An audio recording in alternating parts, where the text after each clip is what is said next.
자, 오늘은 새 언약의 일꾼이라는 제목으로 하나님 말씀을 드리겠습니다. 우리 교회는 10월 25일에 안수집사 권사 임직식을 계획하고 있습니다. 저희 교회로서는 처음으로 세우는 안수집사 권사 임직입니다. 우리 교단은 예전에는 안수집사 직분이 없었습니다. 집사 직분은 서리 집사만 있었죠.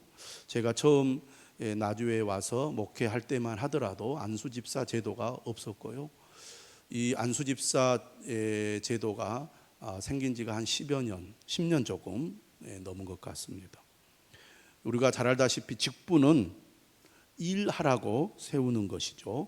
직분은 명예직이 아니라 봉사직입니다. 저는 나주에서 목회를 시작하면서 교회가 건강하게 성장하고 또 하나님께 영광을 돌리기 위해서는 직분자들을 잘 세워야 한다라고 생각을 했습니다. 그래서 서리 집사를 임명할 때도 그냥 임명하지 않고 몇 가지 자격 조건을 세워서 직분을 임명을 했습니다. 우리가 알아야 할 것은 서리 집사는 1년직이죠. 1년마다 임명하는 것이 서리 집사입니다. 근데 이러한 서리 집사라 할지라도 직분자를 세울 때 몇 가지를 살펴보았는데 가장 중요한 것은 구원의 확신이 있느냐 하는 것이었습니다. 교회를 오래 다녀도 구원의 확신이 없이 교회를 다니는 사람들이 있기 때문에 직분자가 가져야 될 가장 중요한 자격 요건은 구원의 확신이 있느냐 하는 것이었습니다. 예수 그리스도께서 나의 죄를 위해 죽으시고 부활하셔서 나를 구원해 주셨다. 이 구원의 확신이 있어야 한다고 그렇게 생각을 하고 구원의 확신을 가장 중요하게 여겼습니다. 그렇기 때문에 저희 교회에 와서 직분자를 세울 때는 양육반과 제자 훈련을 받은 분들을 서리 집사로 임명을 했습니다. 그 밖에 예배 생활, 교회 봉사, 헌금 생활 등 교회 생활 전반의 삶을 살펴서 직분을 세웠습니다. 신중하고 엄격하게 세워야 직분을 받는 자신에게도 복이 되고 교회에도 덕이 되기 때문이죠. 그러다 보니까 10년 동안 교회를 다녀도 직분을 받지 못하는 분들이 있었습니다. 우리 모두 하나님이 주신 직분을 귀하게 여기고 겸손한 마음으로 직분을 잘 감당해야 할 것입니다. 세상에 쉬운 일은 없죠. 믿음 생활 역시 쉽지 않습니다. 우리가 하나님의 은혜로 구원을 받았을 때 감격하고 감사하죠. 하지만 이 은혜로 받은 구원 역시 저절로 지속되는 것은 아닙니다. 우리가 신앙생활 하다 보면 시험에 들 때가 있습니다. 사탄은 어떻게 해서든지 우리를 넘어뜨리려고 하고 하나님과 친밀한 관계를 맺지 못하도록 방해하는 자입니다. 그러다 보니까 우리가 신앙생활 하다 보면 믿음이 약해질 때도 있고 죄에 빠지거나 세상 욕심에 사로잡혀 교회를 멀리하고 더 나아가서 교회를 떠나기도 합니다. 심지어 이단에 빠지는 경우도 있죠. 직분도 마찬가지입니다. 하나님께서 우리에게 주신 직분을 받을 때 믿음의 사람들은 감사하고 감격합니다. 하나님이 주신 뜻대로 이 직분을 잘 감당하겠습니다. 그런 마음으로 우리가 직분을 받게 됩니다. 하지만 직분을 감당하다 보면 반드시 어려움에 처하게 되죠. 그러다 보면 처음 이 각오하고 결심한 그 믿음과 고백이 점점 희미해져서 직분을 제대로 수행하지 못하는 경우들이 많이 있습니다. 그만큼 우리가 믿음을 유지하는 것, 직분을 감당하는 것 쉬운 일이 아닌 거죠. 사도 바울은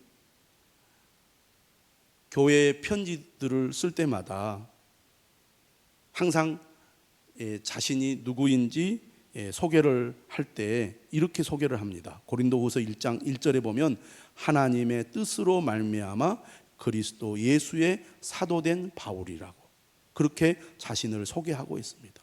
내가 사도가 된 것은 내 뜻으로 된 것이 아니고 하나님의 뜻으로 된 것이다 라는 것을 바울은 항상 잊지 않고 그것을 고백하고 또 고백하고 있습니다. 우리가 바울의 삶을 살펴보면 바울의 삶이 순탄하지 않았다는 것을 잘 알 수 있습니다. 특별히 고린도후서는 바울의 개인적인 이야기, 개인적인 감정을 많이 드러내고 있는 책인데 고린도후서를 보면 바울이 얼마나 고난을 많이 겪었는지 알 수가 있습니다. 그의 사역은 고난의 연속이었습니다. 그럼에도 불구하고 바울은 변함없이 끝까지 그의 직분과 사역을 감당하는 것을 볼 수가 있습니다. 디모데후서 4장 7절과 8절을 보면 바울이 그의 사역을 다 마치고 이제 하나님께서 그의 생명을 거두어 가실 날이 얼마 남지 않았다는 것을 알고 그가 이렇게 고백합니다. 나는 선한 싸움을 싸우고 나의 달려갈 길을 마치고 믿음을 지켰으니. 여러분들은 인생을 끝마칠 날이 다가왔을 때 어떻게 여러분의 믿음을 고백하겠습니까? 사도 바울처럼 나는 선한 싸움을 싸우고 나의 달려갈 길을 마치고 믿음을 지켰습니다. 그렇게 여러분들이 고백할 수 있겠습니까? 그가 8절에서 이렇게 말합니다. 이제 후로는 나를 위하여 의의 면류관이 예비되었으므로 주 곧 의로우신 재판장이 그날에 내게 주실 것이며. 하나님께서 나를 위하여 의의 면류관을 예비하고 계심을 그는 확신하고 소망하면서 그의 인생의 마지막을 준비하고 있었습니다. 저는 우리 모두 우리의 인생 끝날에 바울처럼 고백할 수 있기를 바랍니다. 사도 바울은 고린도후서를 기록하는 목적을 고린도후서를 통해서 밝히고 있는데요. 바울이 고린도후서를 기록하는 목적 가운데 한 가지가 뭐냐면 자신의 사도권을 변호하기 위해서였습니다. 고린도 교회에 거짓 교사들이 몰래 들어와서 바울이 사도가 아니라고 주장을 했습니다. 고린도 교회는 어떤 교회입니까? 바울이 개척한 교회죠. 바울이 1년 6개월 동안 고린도 교회에 머무르면서 교회를 세우고 일꾼을 세우고 말씀을 가르쳤습니다. 그만큼 바울이 애정을 가지고 늘 마음에 품고 사랑했던 교회인데 이 고린도 교회와 바울이 갈등이 생겼습니다. 우리가 고린도전서와 후서를 보면은 바울이 총 4번에 걸쳐서 고린도 교회에 편지를 보낸 것을 알 수가 있습니다. 고린도전서를 기록하기 전에 먼저 편지를 보냈고 고린도전서를 쓰고 나서 또 편지를 보냈습니다. 이 3번째 편지를 가리켜서 눈물의 편지라고 합니다. 디도를 통해서 편지를 보냈죠. 그리고 나서 4번째 보낸 편지가 고린도 후서입니다. 고린도 후서는 디도를 통해서 고린도 교인들이 바울에 대한 오해를 풀고 바울의 말을 경청하고 순종했다는 얘기를 듣고 쓴 편지입니다. 바울이 사도권을 변호하는 편지를 쓴 이유가 있습니다. 고린도 교회 거짓 교사들이 몰래 들어와서 고린도 교인들을 미혹하고 있기 때문이었습니다. 바울이 자신이 그리스도의 사도임을 주장하고 변호하는 이유가 있었습니다. 자신이 억울하니까 억울함을 풀기 위해서 바울이 자신의 사도권을 변호하는 것이 아닙니다. 바울이 자신의 사도권을 변호하는 가장 중요한 이유는 바로 그리스도의 복음, 십자가의 복음을 지키기 위해서였습니다. 고린도후서 11장을 한번 우리가 보겠습니다. 여러분 성경을 살짝 뒤로 넘어가 보시면 고린도후서 11장 3절의 말씀을 한번 보시기 바랍니다. 한번 같이 읽어볼까요? 뱀이 그 관계로 하와를 미혹한 것 같이 너희 마음이 그리스도를 향하는 진실함과 깨끗함에서 떠나 부패할까 두려워하노라. 거짓 교사들이 몰래 교회에 들어와서 고린도 교인들을 미혹했습니다. 바울은 무엇을 걱정하고 있습니까? 너희 마음이 그리스도를 향하는 진실함과 깨끗함에서 떠나 부패할까 두려워하노라. 여러분, 믿음이 좋은 사람도 한번 잘못된 것에 물들면 쉽게 믿음이 변질이 됩니다. 여러분, 우리가 음식물이 아무리 잘 요리된 음식물이라도 불순물이 들어가 버리면 금방 음식물이 상하거나 변하는 거 우리가 잘 알지 않습니까? 마찬가지로 고린도 교인들이 바울을 통해서 순수한 십자가의 복음을 듣고 그 복음으로 무장하고 신앙생활을 잘 했는데, 바울이 떠난 이후에 여러 사역자들이 와서 고린도 교회를 섬겼고 그 가운데 거짓 교사들이 들어와서 복음을 변질시켜 버린 겁니다. 그래서 바울이 걱정을 한 거죠. 4절 한번 보십시오. 4절 더 읽어보겠습니다. 시작. 만일 누가 가서 우리가 전파하지 아니한 다른 예수를 전파하거나 혹은 너희가 받지 아니한 다른 영을 받게 하거나 혹은 너희가 받지 아니한 다른 복음을 받게 할 때에는 너희가 잘 용납하는구나. 말씀을 전하는 사람과 하나님의 말씀은 매우 깊은 연관이 있습니다. 왜 바울이 자신이 사도라는 것을 변호하고 변명하고 있느냐? 바울을 의심하고 불신하게 만드는 거짓 교사들의 목적이 바울이 전하는 복음을 부정하게 하기 위해서입니다. 여러분, 우리가 신앙생활 할 때 교회를 귀하게 여기고 또 말씀을 전하는 목회자를 여러분들이 존중하고 귀하게 여길 때 교회로부터 목회자로부터 전해지는 하나님의 말씀을 은혜롭게 받을 수가 있습니다. 그래서 우리가 목회자를 위해서 기도해야 되고 목회자와 좋은 관계를 맺기 위해서 노력을 해야 되죠. 그렇지 않으면 예배를 드려도 은혜가 되지 않고 말씀을 들어도 은혜가 되지 않습니다. 그러니까 자신을 위해서라도 그러한 것들을 우리가 주의해야 되고, 만약 불편한 관계에 있거나 뭔가 교회와 소원한 관계에 있다면 빨리 그것을 회복해야 됩니다. 그것이 내가 영적으로 사는 길이죠. 근데 사람들은 이상하게도 진리의 말씀에 귀를 기울이기보다는 진리가 아닌 거짓에 더 쉽게 귀를 기울이는 특징이 있습니다. 여러분, 교회에서 하나님의 말씀을 전하면 잘 귀담아 듣지 않습니다. 그런데 다른 이야기, 뭔가 교회에서 듣지 않는 다른 이야기를 들으면 훨씬 더 귀를 쫑긋하고 듣는 경향이 있어요.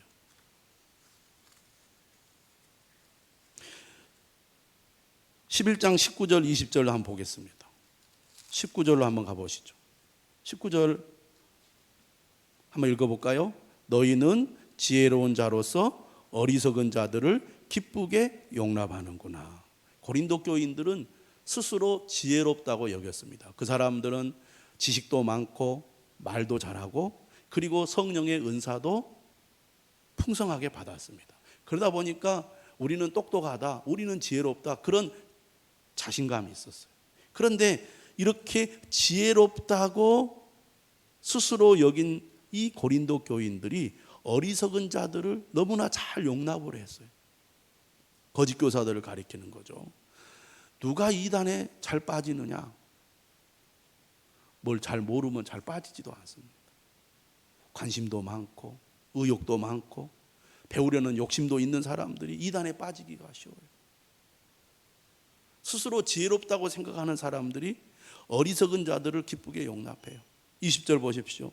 누가 너희를 종으로 삼거나 잡아먹거나 빼앗거나 스스로 높이거나 뺨을 칠지라도 너희가 용납하는도다. 교인들을 보면은요, 교회의 가르침에 잘 순종하지 않습니다. 고집이 얼마나 센지 몰라요.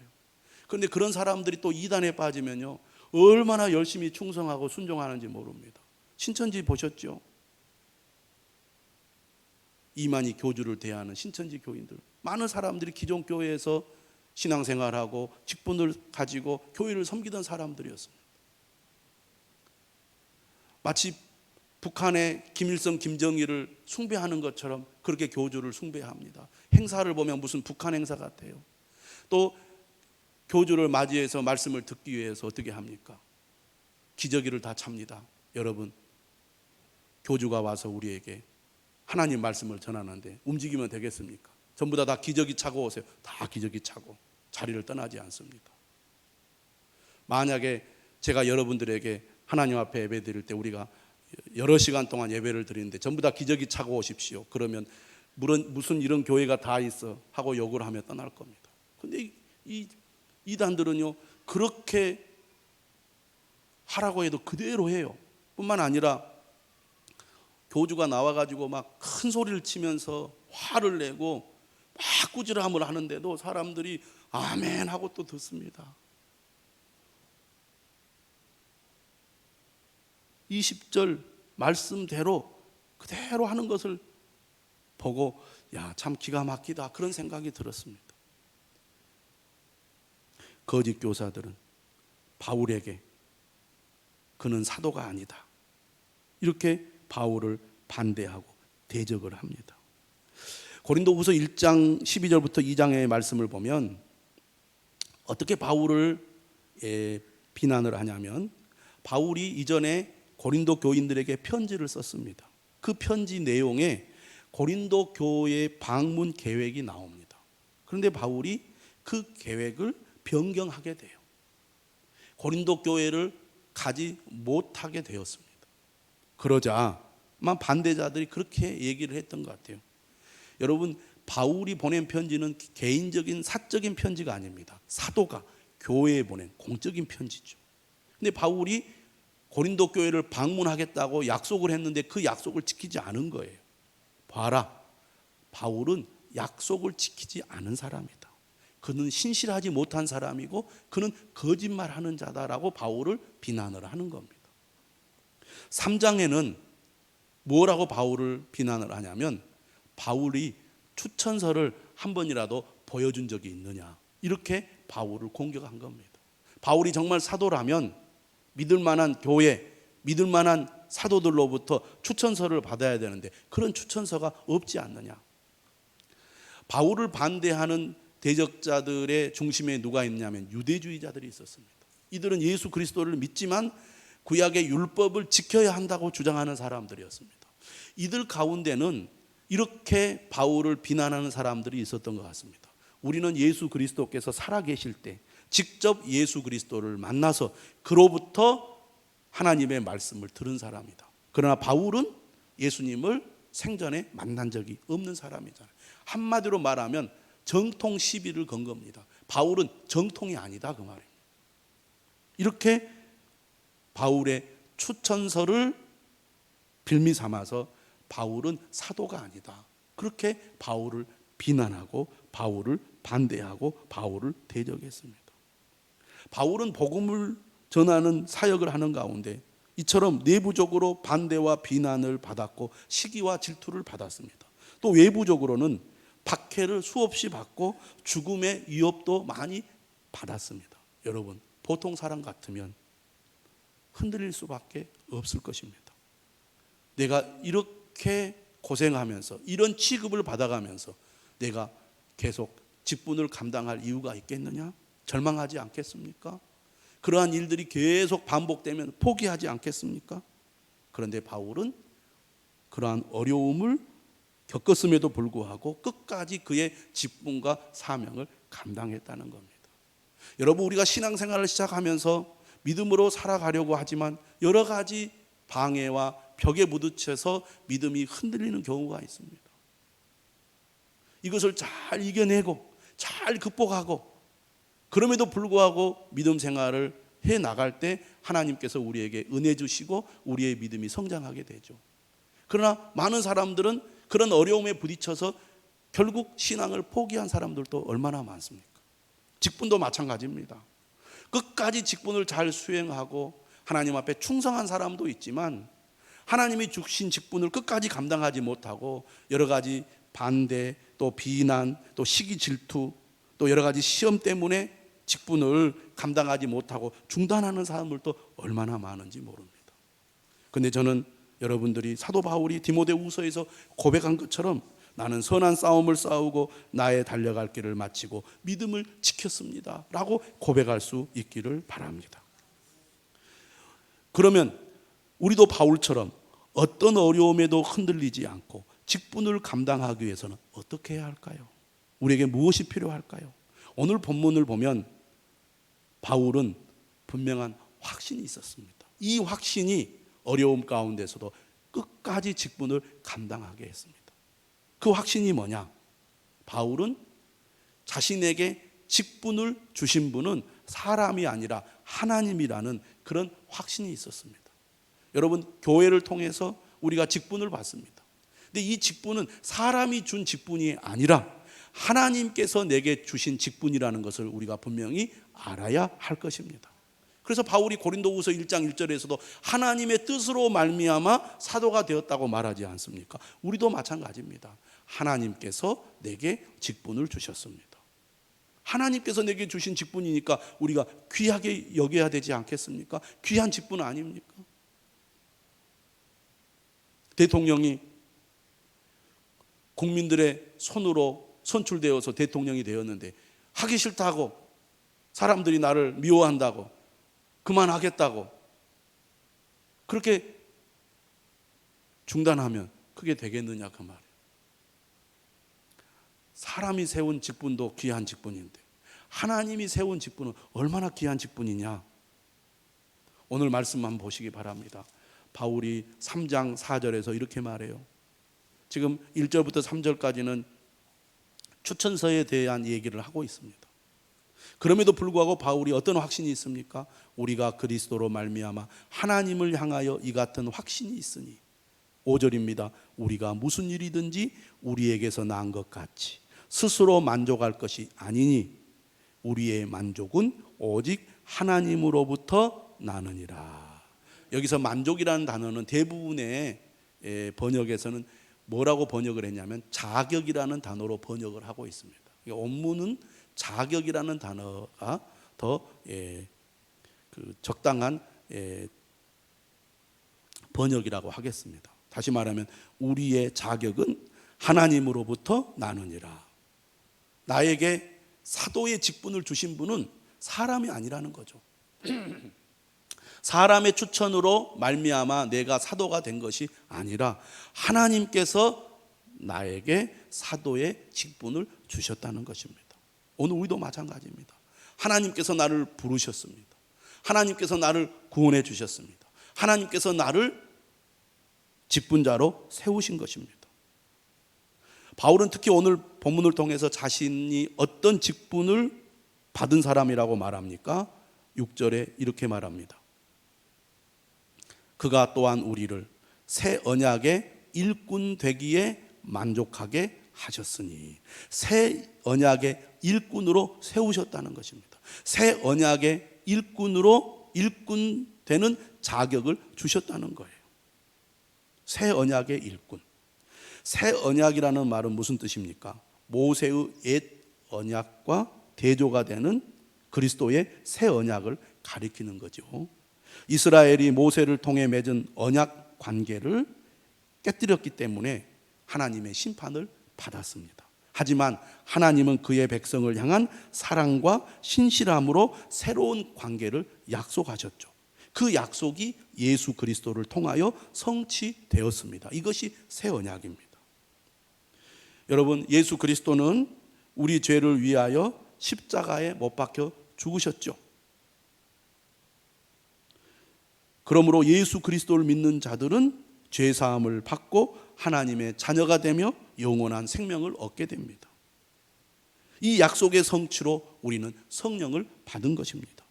십자가의 복음, 예수 그리스도의 십자가의 구원을 증거하기 위하여 하나님께서 우리를 일꾼으로 세우셨다는 것입니다. 바로 그것이 새 언약의 일꾼이라는 것이죠. 바울은 하나님께서 자신을 새 언약의 일꾼으로 세우셨다는 확신을 가지고 있었습니다. 그러니까 수없는 반대와 비난에도 불구하고 흔들리지 않았던 것입니다. 우리도 마찬가지입니다. 하나님께서 우리를 불러주셨습니다. 하나님께서 우리를 부르셔서 예수 그리스도의 십자가의 은혜로 구원하시고 우리에게 성령을 주셔서 우리로 하여금 하나님 나라의 일꾼, 새 언약의 일꾼이 되게 하셨습니다. 하나님이 구원하시고 하나님이 주신 직분, 우리도 바울처럼 이 확신을 가지고 우리에게 주신 직분을 끝까지 감당해야 될 줄로 믿습니다. 예수 그리스도께서 우리를 위해 십자가에 죽으시고 우리의 주가 되셔서 우리는 그를 주와 구원자로 믿음으로 구원을 받고 성령을 받습니다. 성령님은 우리 안에 계시죠. 우리 안에 내주하셔서 우리의 보증이 되십니다. 우리 안에 성령님이 계심으로 말미암아 우리는 예수 그리스도가 우리의 주님이요 구원자임을 믿게 되고, 우리 안에 성령님이 계셔서 하나님께서 우리에게 새 언약의 일꾼이라는 직분을 주셨다는 믿음을 갖게 되는 것입니다. 우리도 바울처럼 끝까지 직분을 감당하려면 이와 같이 새 언약의 일꾼이, 그리고 그가 하는 새 언약의 사역이 얼마나 귀하고 소중한지 알아야 하겠습니다. 오늘 본문을 보면 새 언약의 사역을 세 가지로 얘기를 하고 있는데, 첫째, 새 언약의 사역은 성령의 사역입니다. 성령의 사역. 6절에 말하죠. 율법 조문으로 하지 아니하고 오직 영으로 함이니 율법 조문은 죽이는 것이요 영은 살리는 것이니라. 율법 조문은 죽이는 것이요 영은 살리는 것이다. 무슨 얘기입니까? 로마서 3장 20절 말씀을 여러분 한번 들어보시기 바랍니다. 그러므로 율법의 행위로 그의 앞에 의롭다 하심을 얻을 육체가 없나니, 한번 따라서 하겠습니다. 율법으로는 죄를 깨달음이니라. 율법의 역할이 뭐냐? 율법의 역할이 뭐냐? 죄를 깨닫게 하는 거라는 거죠. 하나님께서 우리에게 율법을 주셨습니다.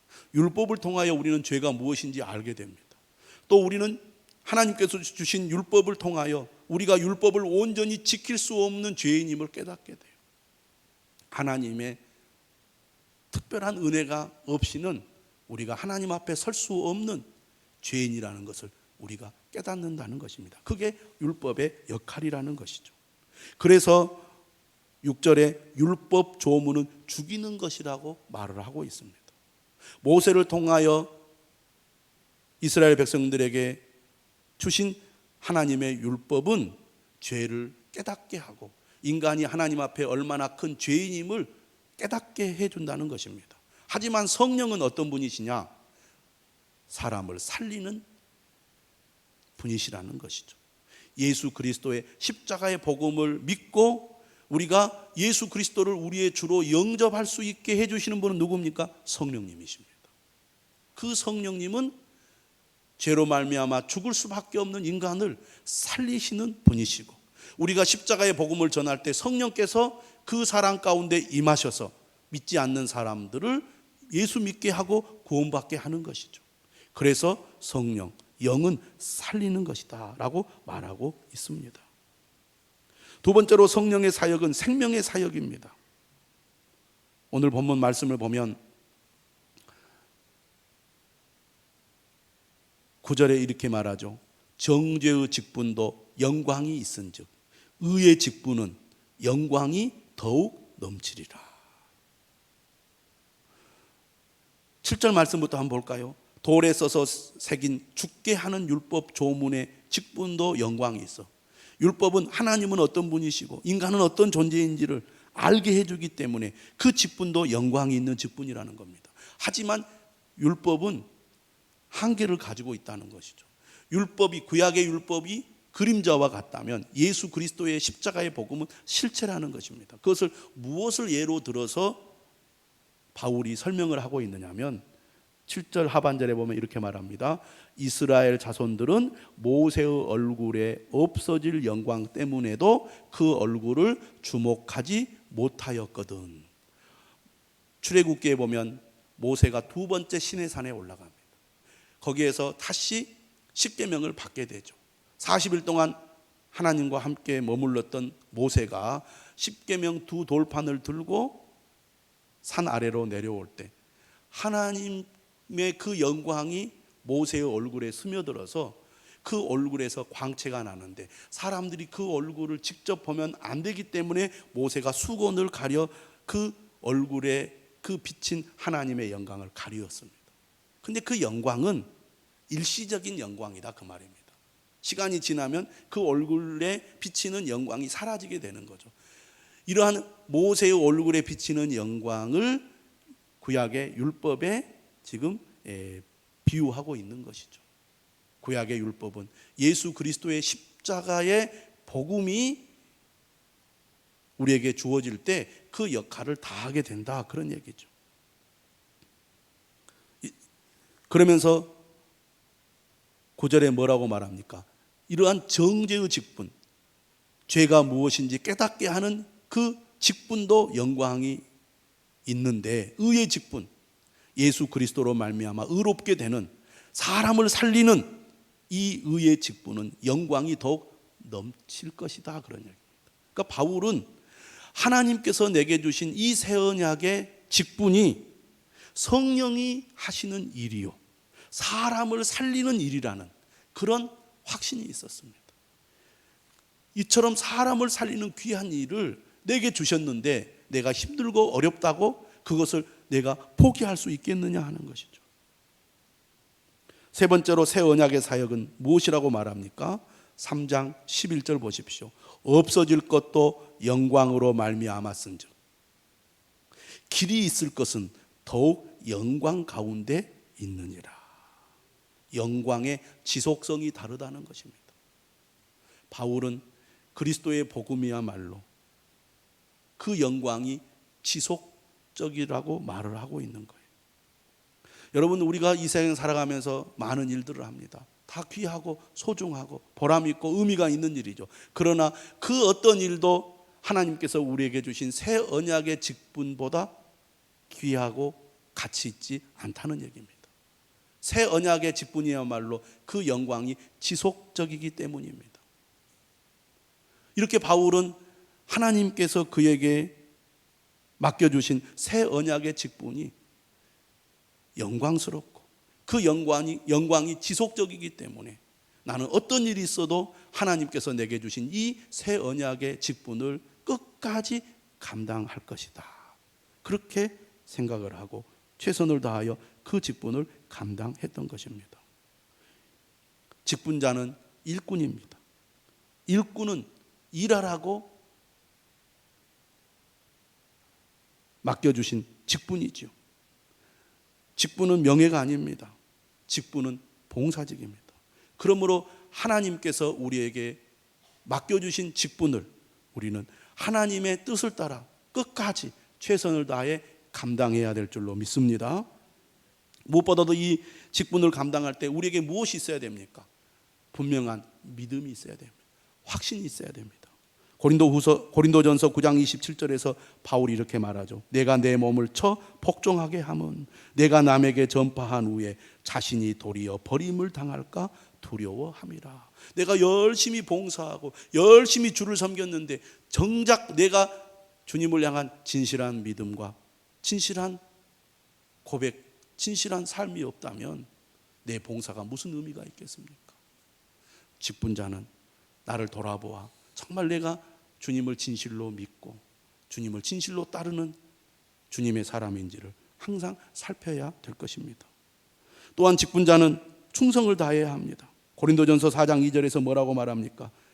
맡은 자들에게 구할 것은 충성이니라. 구할 것이라는 말은 요구되는 가장 중요한 것은 이란 뜻입니다. 맡은 자들에게 요구되는 것은 무엇인가? 충성이라는 것입니다. 여러분, 어떤 어려움이 있더라도 우리에게 맡겨주신 직분을 끝까지 감당하시기 바랍니다. 그것이 교회의 덕이 되고 복이 될 것입니다. 무엇보다도 직분자에게 가장 소중한 게 무엇일까요? 사랑이죠. 바울은 정말 하나님께서 맡겨주신 직분을 귀하게 여겨서 그에게 맡겨주신 교회와 성도들을 끝까지 사랑했습니다. 여러분 고린도 후서를 보면 바울의 개인적인 그 감정이 잘 드러난다고 하지 않았습니까? 2장 4절에서 이렇게 말해요.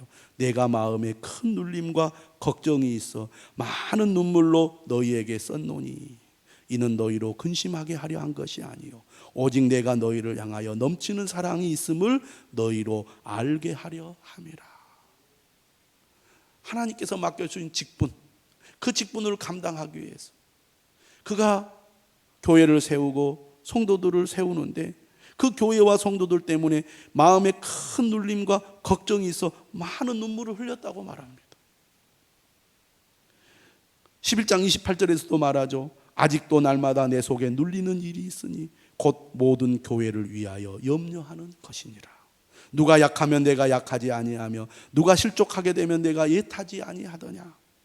쉬운 말 성경은 29절을 이렇게 번역을 했습니다. 누가 약해지면 내 마음도 한없이 약해지고 누가 죄에 빠지면 내 마음도 아파 속이 뭉그러집니다. 이것이 바울이 가지고 있었던 교회를 향한 사랑, 성도들 향한 사랑이었습니다. 저는 이러한 사랑의 마음을 가지고 하나님께서 우리에게 맡겨주신 직분을 감당해야 될 줄로 믿습니다. 우리에게 그런 직분을 감당할 수 있는 힘을 날마다 성령께서 주십니다. 그분을 의지함으로 우리가 끝까지 우리에게 주신 직분을 감당할 때 하나님께서 영광을 받으실 뿐만 아니라 우리의 삶에도 큰 은혜와 복을 주실 줄로 믿습니다. 우리 다 같이 찬송합니다.